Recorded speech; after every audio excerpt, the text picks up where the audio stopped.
LeighTDickey.com.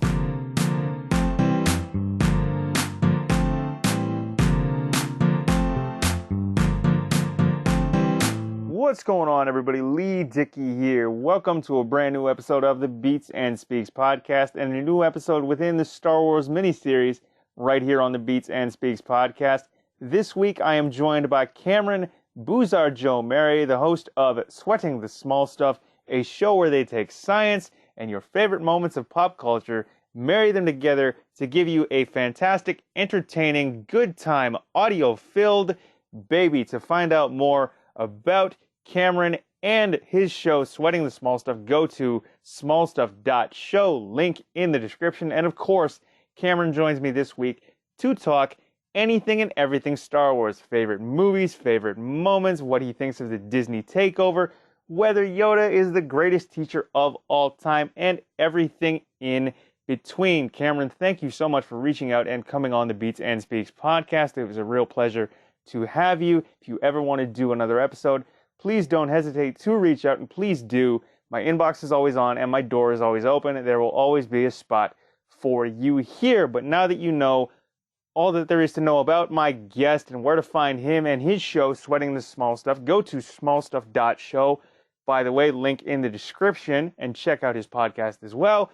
I will tell you where to find me, yours truly, Leigh Dickey, and the Beats and Speaks podcast. Of course, Leigh Dickey, yours truly, can be found on social media at Leigh T. Dickey on Facebook, Twitter, and Instagram, and on my official website, LeighTDickey.com. New episodes of the Beats and Speaks podcast are released every single Friday on my official website, LeighTDickey.com, iTunes, Apple Podcasts, Spotify, Google Play, and wherever you get your favorite podcasts. Please do like and subscribe to us on YouTube as well under Leigh Dickey TV. Leave us reviews on iTunes and your favorite podcast app and player of choice. You can also leave reviews on my official website, LeighTDickey.com, on the Beats and Speaks podcast landing page. Plus, you can leave reviews on my official Facebook page, which is facebook.com/LeighTDickey. And of course, I will feature them right there on my official website, LeighTDickey.com, and read them out right here on the Beats and Speaks podcast. If you'd like to be a future guest on an episode of the Beats and Speaks podcast, please do email me at LeighTDickey, that's LeighTDickey, @gmail.com, and we can set something up so you and I can go back and forth and have a good old-fashioned conversation, and you can find yourself on a future episode right here on the Beats and Speaks podcast. But now that all that housekeeping is out of the way, let's get to the real main event.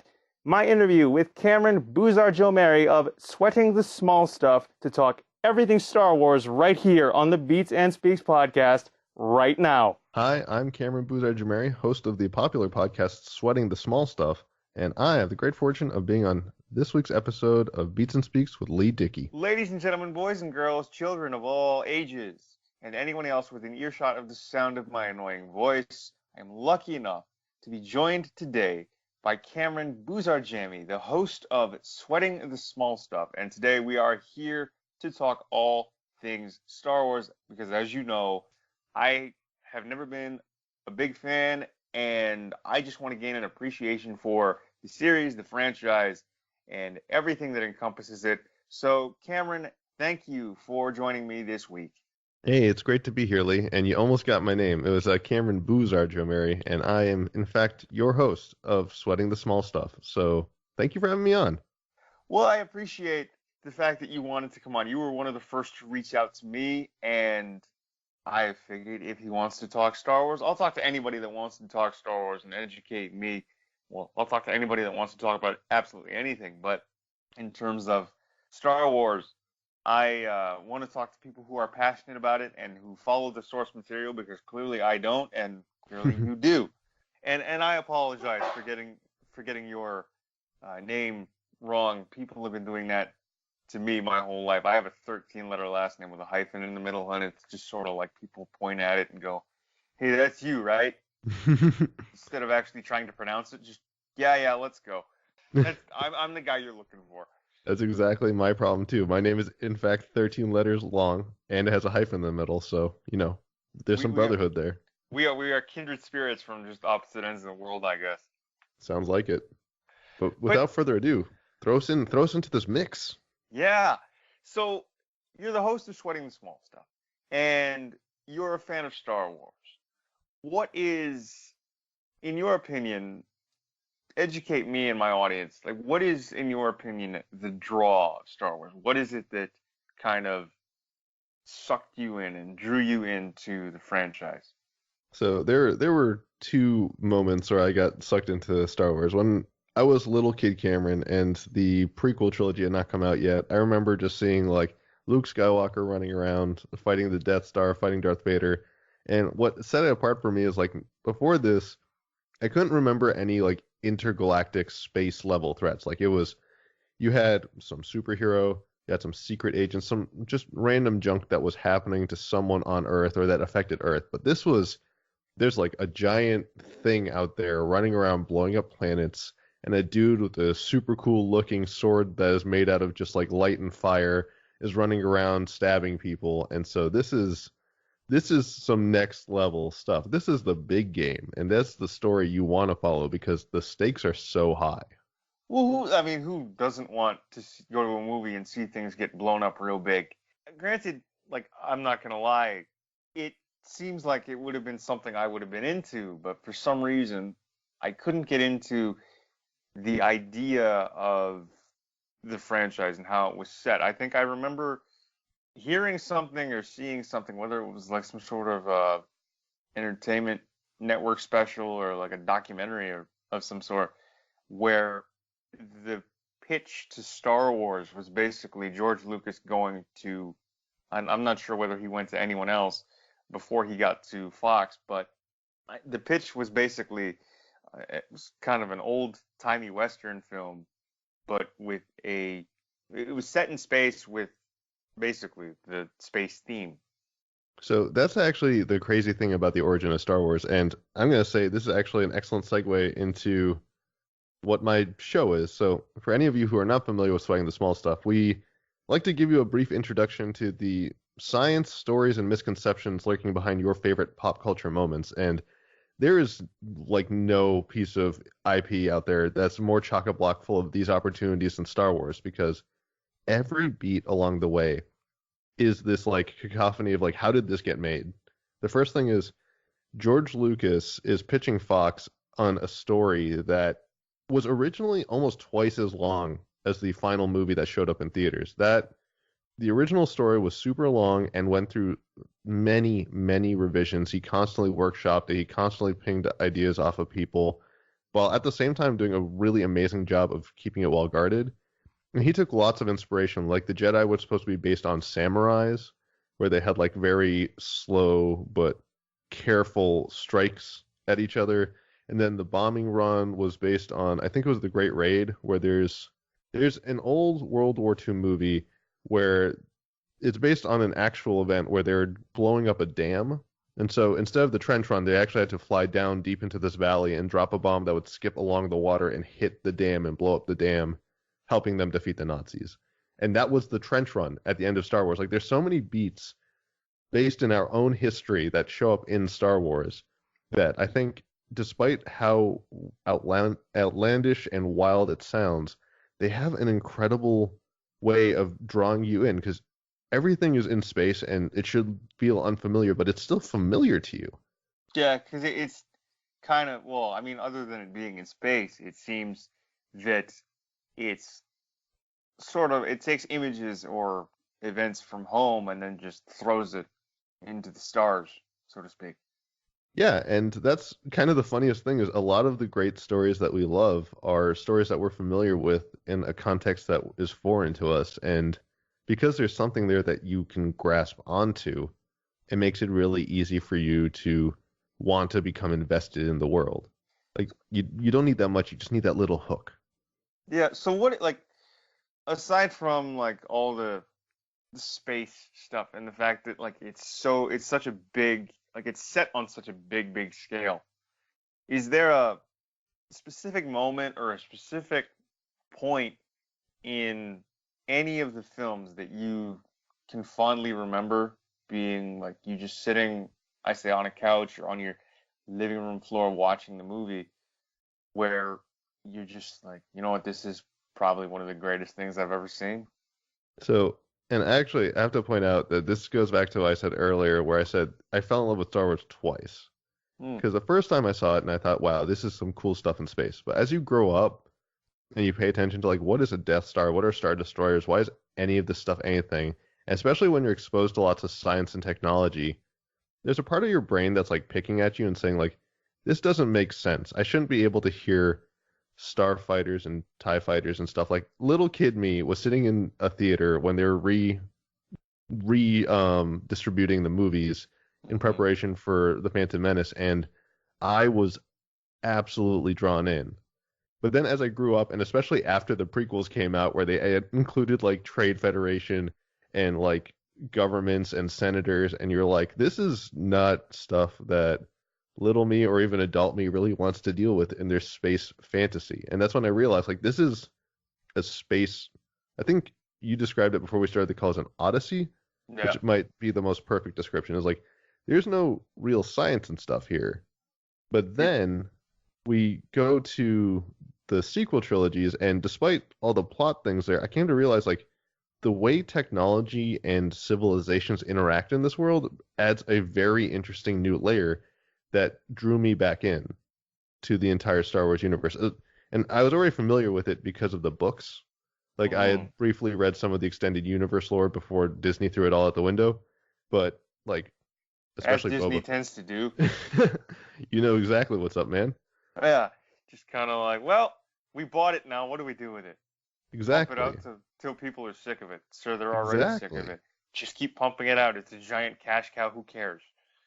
But that was the thing is like there was already so much stuff there that it's impossible for them to they can go in any direction they want and there will still be more stuff there that other people have already contributed. And one of the best examples of this is, and I'm sure a lot of people are going to roll their eyes, but Boba Fett is the guy. Like he Yeah. doesn't do anything in the movies, but he's just so chill and so cool and so on his game What that do you you think what do you think the because I know he's one of the more popular characters, Mhm. and he has what, maybe 10 minutes of screen time, if that.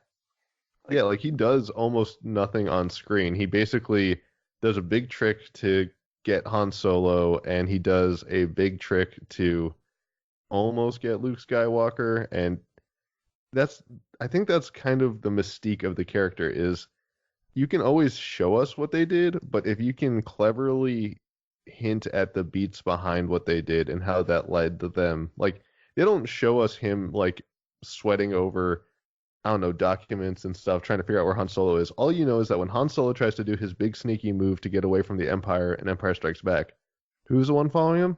Boba Fett. Boba Fett, That's yeah. all you need to know is that this guy was so on his game, he knew exactly what they were doing. No And problem.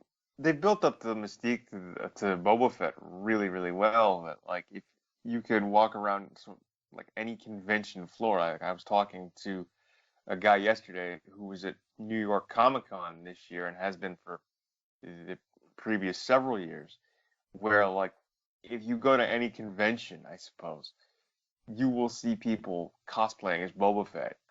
Like, for a guy that's or for a character that has 10 minutes of screen time probably throughout the entire film franchise. That's that's nuts at how popular he is. And I think a second part of why he's so popular is no one knows who he is. Like you never see his face. He can be anyone. He could be any color. He could be any he could be any real like build or shape because like a lot of him's layered under a helmet and lots of clothing. So later we do know that he is in fact a human, and we confidently know from the beginning that he's supposed to be male. But there's so many pieces to him that make it so that he could be anyone. So a lot of young fans could latch onto it, and that's the other nice thing about making a character who is just stoically strong is that a lot of people, even non-males, can latch onto that sense of like being confident in where you are and what you're doing. And it makes it easy for anyone who's watching the movies to think, yeah, I identify with Boba Fett because I too think that I can be a calm, capable person in the moment. Yeah, I suppose that's how everybody wants to picture themselves, and then like that would probably be a reason to look at Boba Fett as like I'd say one of the greatest characters in Star Wars lore. Here's a question. It may be loaded to you. I'm not sure because I've asked this several times to several of my guests on this miniseries. What do you like? Your opinion of Yoda? Do you think he would be considered the greatest teacher ever? No, he's fine. I think, and yes, I'm about to get, you know what? At me, at Small Stuff Show, at CBoozar, CBOOZAR. You come at me, and you tell me what you think about Yoda, dear listeners of Mr. Leigh, because I personally think that he is a fun character, but he is not doing anything. Like he awkwardly shows up in the middle of Empire, he tells Luke some stuff, and then later Luke comes back and is doing like kickflips and moving things with the Force, but like the entire time Yoda didn't do a lot to like train him. He's just like, there's this thing called the Force and you can do stuff with it. And that's like it. That's all the training he really gives Luke, which is fine. Like in the canon of the universe, yeah, I guess that would be fun and fine, but like for this guy who's considered to be the like sage master of all Jedi and is the last great Jedi that has survived the great culling of the prequel trilogy, he's not nearly as on his game. And Yeah, even in he'll give you enough to get by, right? yeah, like even in the prequels, like he walks in and the first thing he does when he's dealing with Palpatine is like he knocks two dudes against the wall. You're like, oh, this guy's supposed to be super powerful. And then later Palpatine's throwing chairs at him. He's like, this is above my pay grade. I'm out of here. Well, here's something that I wanted to ask you. Since you and I are around the same age, what did you think of? I'm assuming you saw the prequels first and then went backwards. You mean the original trilogy episode, like with the Death Star and stuff? Yeah, like you went. I'm because you and I are around the same age bracket. Mm-hmm. I can only assume that your first exposure to say Star Wars was, or at least in terms of like what you saw in the theaters, were the prequels, and then I'm assuming you went backwards to see the original trilogy. Yeah, and so what happened was I saw. Oh no, sorry. So no, I definitely saw the original trilogy before I saw like Phantom Menace and the prequel movies. So Attack of I the Clones and yeah, I Revenge definitely of the Sith. saw exactly. So I Yeah. saw the original three movies first, and that was just like that was what drew me in because it was really easy to follow. There weren't like lots of players and stuff. They weren't trying to do Space Game of Thrones just yet. It was just there's a big scary thing and we need to blow it up, and that's all you really need to know. It's like the most bare minimum of things. And then you go to like the prequels and everything is metachlorines and intergalactic senate and stuff, and it's funny because the prequels, they do this weird thing for me where I did not enjoy them as like stories. Like they did not make sense plot wise. I cannot understand for a moment how like you find out immediately that Jango Fett is, yeah, I know he's a mercenary, but he's also been helping out Count Dooku and all the other quote unquote not good guys. I don't think they really consider them bad guys just yet. And then you're still okay with using the entire clone army that he was basically commissioned to create on behalf of, I think the guy's name was like Sifo Dyas, a guy who we never meet and is like inconsequential to the plot. But It's they just include it's some name that they probably just pulled out of a hat and went, yeah, that works. yeah, so the fact that no one ever seems to really question the value and the loyalty of the clone army, even though it was clearly created by the guy who works for not the Republic, is from a plot wise standpoint, it's not great. But what they do that's amazing is like before we knew they were in space, but now we're seeing like we see Tatooine, we see Naboo, we see Coruscant, we're seeing all these planets, and it opens up the universe that much more in the prequels. It says like there's so much more scale and there's so many more places and species and things, and it gets your imagination just going. Since Star Wars is like this animal of a franchise, I granted this might be a simple question, but do you have a favorite film in the franchise that you really are fond of and that you have great memories of watching. I definitely could watch Empire over and over and over again, but here's the thing: is like I almost hate like I know a lot of people hate to give anyone credit for the new movies because of how much it messes with everything, but you see, I like science a lot. And I always thought that there were a lot of things in sci-fi that we never got to really see, even though they're super cool ideas.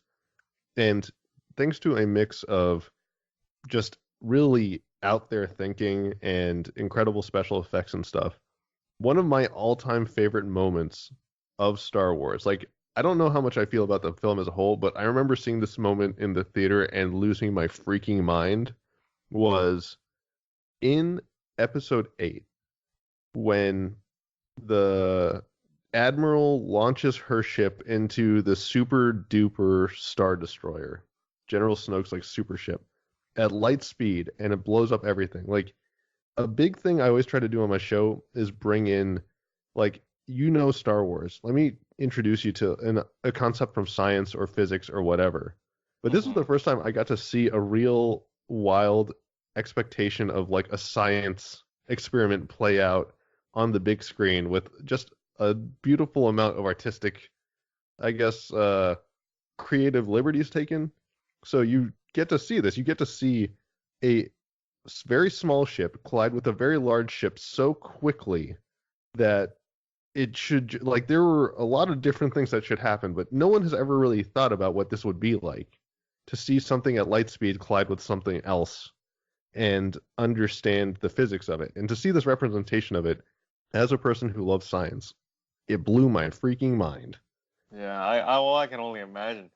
Granted, well, I could tell you a quick story about like the first time I saw anything Star Wars, and it was, granted, I don't know whether you want to call it the weakest film in the franchise, but it was the Phantom Menace, and I had gotten, I think it was either the Phantom Menace or it was the film following the Phantom Menace, where my mom and I had gone to see a movie with my dad and my sister, but my sister and I have very different tastes, Mm-hmm. and I'm not big. Obviously, I've never been big on Star Wars, and she is. So we had made this compromise where like my mom and I went to see something else. I forget what it was, but my sister and dad had gone to see one of the Star Wars films. It was either Attack of the Clones or Episode One, The Phantom Menace. So, and I'm about to out somebody on a podcast like 17 years later, but oh well. So our movie had finished, and my mom was looking for my dad and sister.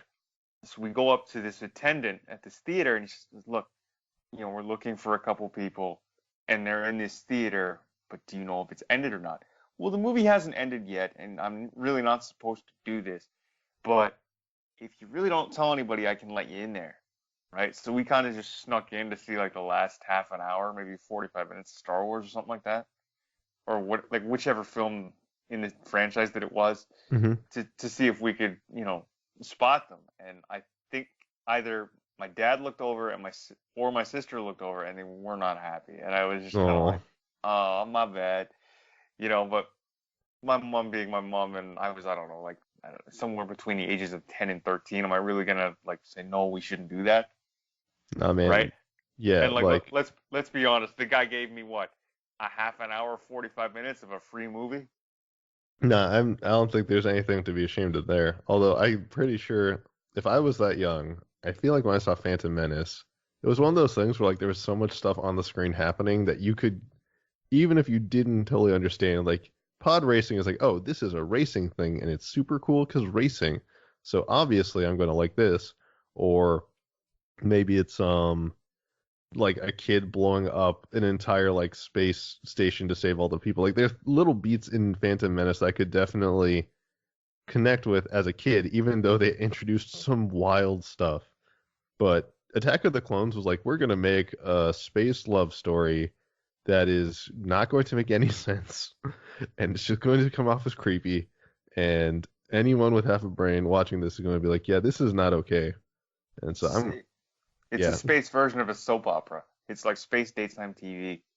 And yeah, I think like that was a big problem with Attack of the Clones introduced a lot of cool stuff, but the driving narrative of Anakin and Padme hanging out and talking to each other, and Padme having no clear sense that this guy is wacko as heck. I don't Yeah, buy that. it's weird how this whole thing really all came together. But let me ask you about like getting away from the movies for a little bit. Have you? Because I know for myself, with trying to get into Star Wars, I had a Nintendo 64 growing up, and I asked my dad for some reason to get one of the Star Wars games on the Nintendo 64. I think it was either Battlefield or Battlefront, one of those two. Just I wanted to get an appreciation for it, and it looked, visually it looked cool. My dad looked at it. He was like, "Are you sure?" And he bought it, and then he came home, and I remember him looking at me and then handing me the cartridge. He just went, "You're probably not gonna like it." And I go, "Well, what makes you say that?" He says, "Well, you've never really been a big fan of Star Wars. You're more of a fan of Star Trek." That might be true, but I'll give it a shot.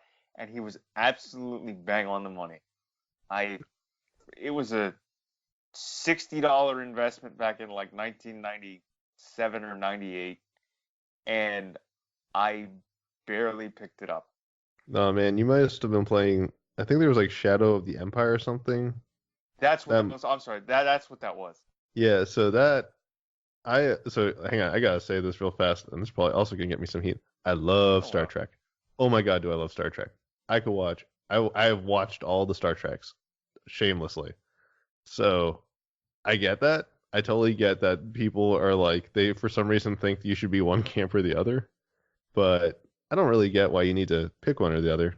That said, yeah, Star Wars is kind of like one of those wild things where you're either willing to accept that this universe is buck wild and we're now going to inhabit it, or you're not. And that's completely fine. Like, listen, if you're listening to this podcast right now and you despise Star Wars and you don't know why, that's totally cool.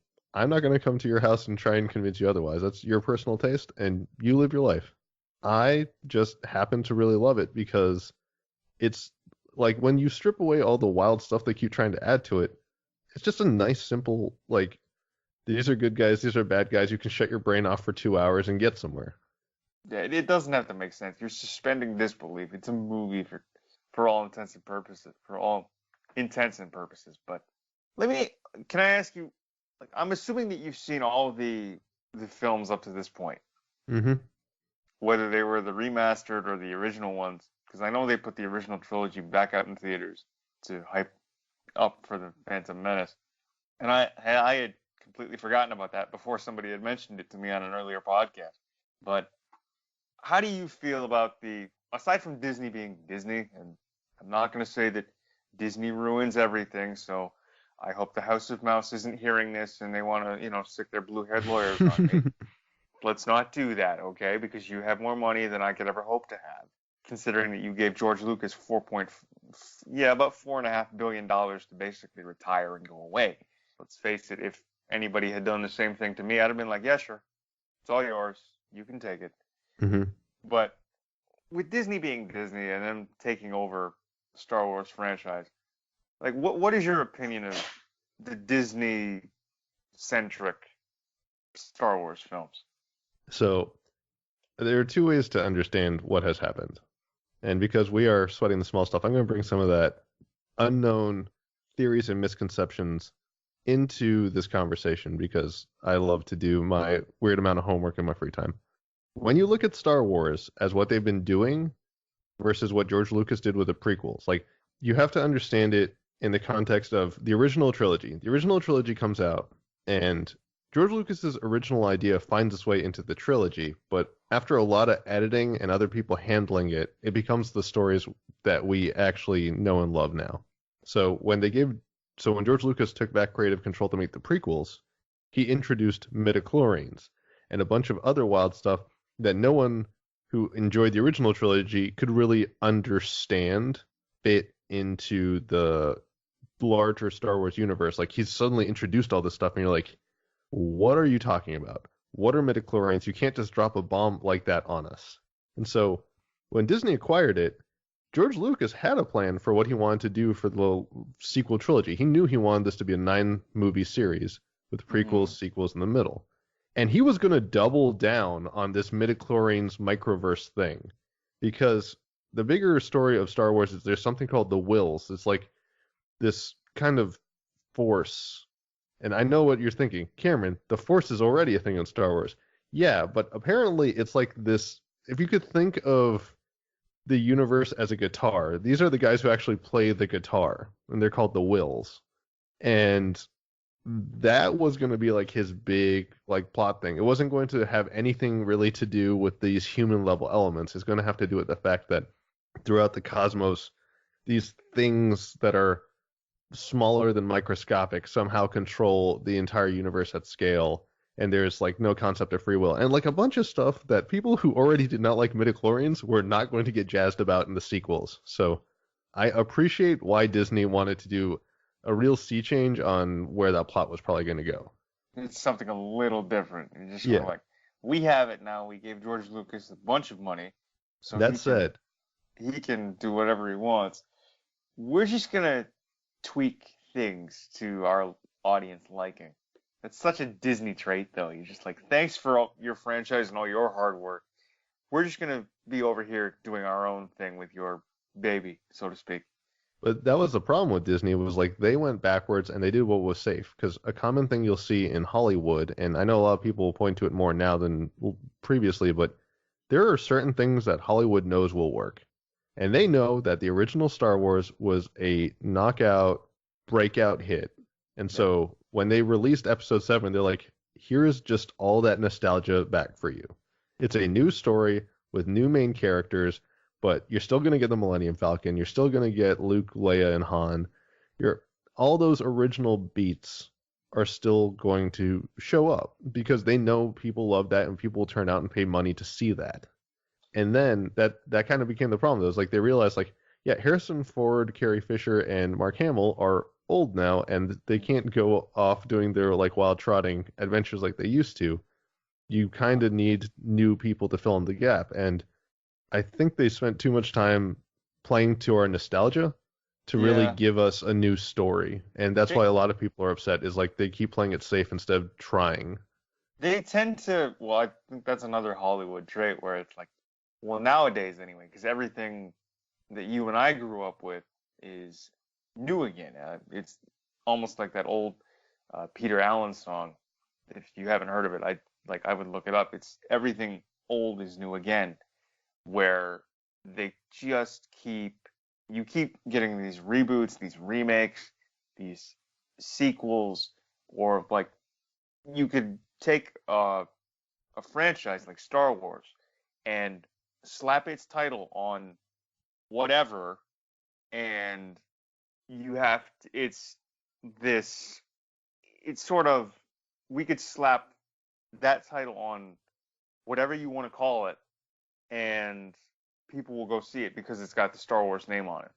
Yeah, and that's exactly right. Is like that. I mean, they're not buying like the John Connor Chronicles and like Princess of Mars and stuff. They're buying Star Wars because Star Wars moves people into theaters. So that's exactly it. Is they know what's going to work. They know it's safe. Why try to mess with the formula? That's also very true. It's just one of those things that we know it works. Let's just pump it out with the same name because people will give us money, if give us their money because we just need to make money. Well, we need to make money with a cash cow, and that's exactly what Star Wars is.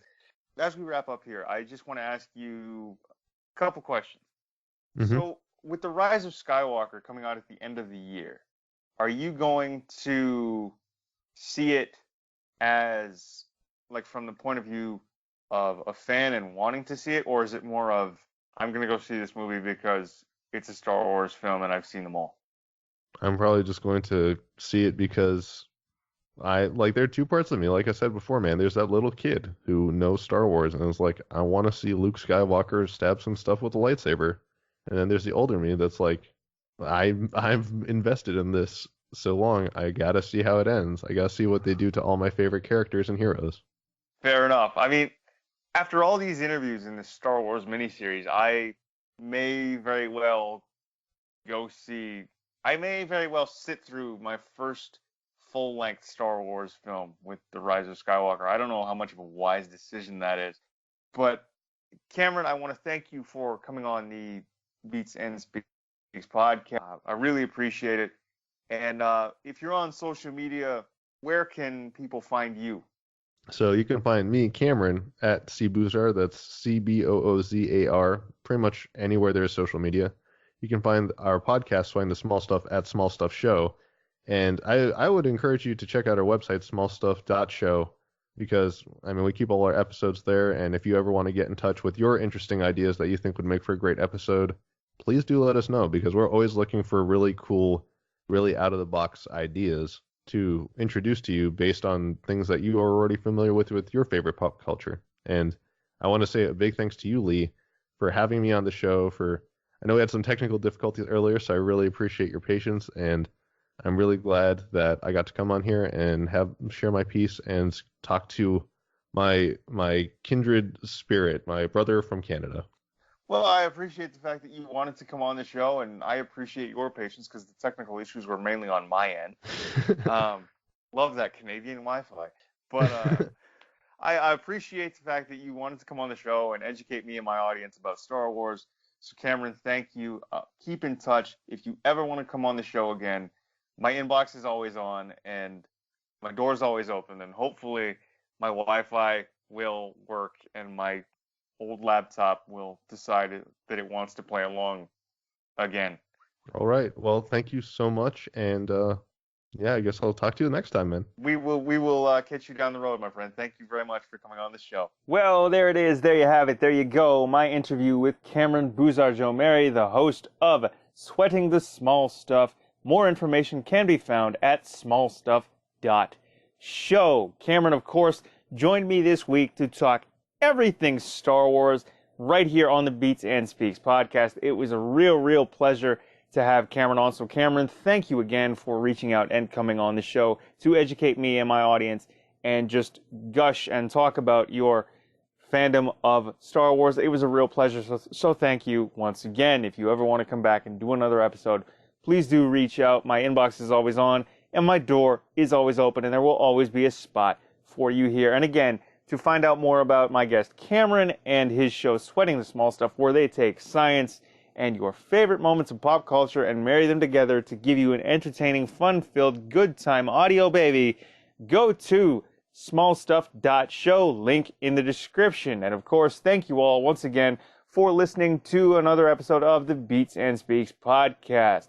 New episodes of the Beats and Speaks podcast can be found on my official website, leightdickey.com, iTunes, Apple Podcasts, Spotify, Google Play, and wherever you get your favorite podcasts. We're also on YouTube under Leigh Dickey TV. Of course, all those links will be in the description. New episodes go live every single Friday at midnight Eastern Time. If you'd like to be a guest on a future episode of the Beats and Speaks podcast, please do email me at leightdickey@gmail.com, and we can set something up so you and I can have a good old-fashioned conversation and go back and forth, and you can find yourself right here on a future episode of the Beats and Speaks podcast. Please do leave reviews on iTunes or your favorite podcast app and player of choice. You can also leave reviews on my official Facebook page, which is facebook.com/LeighTDickey, the official Beats and Speaks podcast landing page, which is on my official website, leightdickey.com. Of course, those will be linked in the description, and I will read those reviews out right here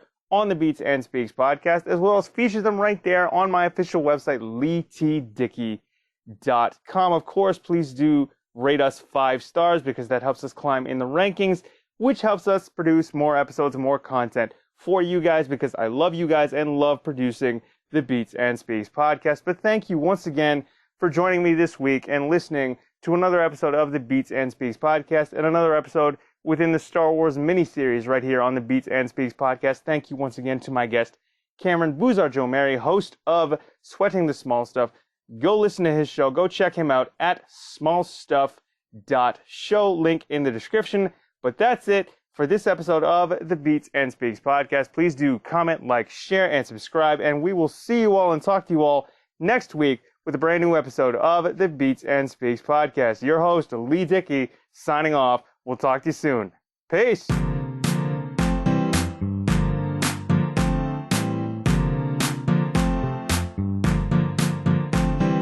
Leigh T.